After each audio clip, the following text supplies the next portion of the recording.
Email writing assistant. Writing an email can take time and effort because of the language, because of the word usage in different industry, because of the formality. This is a typical flow of writing a business email. User enter the email app, start typing the recipient address, the email subject, and then go on the email body, which they actually have to think first about, which salutation to use, and so on. So we do the task analysis and found that some steps can be automated by AI. For example, the recipient name, salutation, ending, and the structure or the skeleton of the email can be generated based on subject and previous emails with this recipient. Or the description of attachment can be generated as well. The user experience. So in the email app, the user enter the recipient email address, the email subject, and from this input, text in orange will be generated, followed by a few boxes that act as a skeleton of the email with some label to suggest that to suggest the user that like okay what kind of information should be filled in this form. So it will be quicker for the user to complete the task because they don't actually have to think about everything. AI will provide some instruction and some skeleton for them. For user input, there are initially two, the recipient email address and the email subject. Attachment and the email content can be used additionally as user input. For feedback loops, in the first case, it's the case of the typo. User may enter the part number e.g. 116, and AI may suggest that should it be 8116. The user reject this suggestion.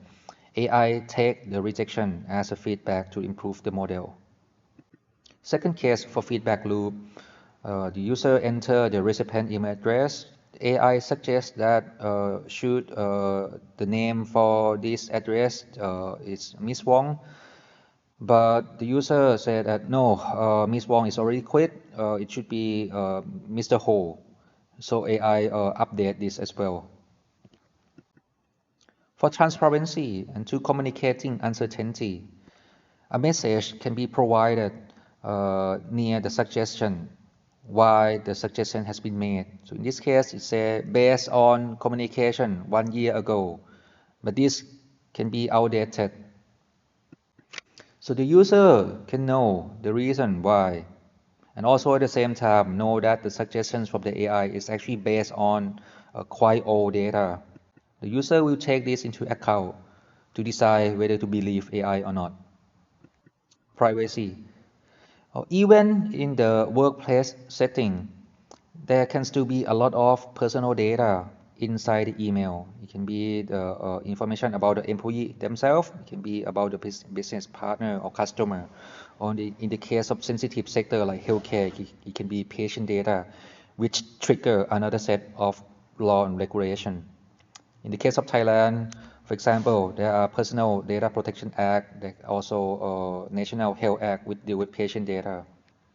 So in some cases, email address alone can be used based on legitimate purpose. If there is a business activity between two parties before, and we still use it for the same purpose. For other cases, we have to ask for the consent. Or avoid having those personal data information into the training data by removing it or anonymize it.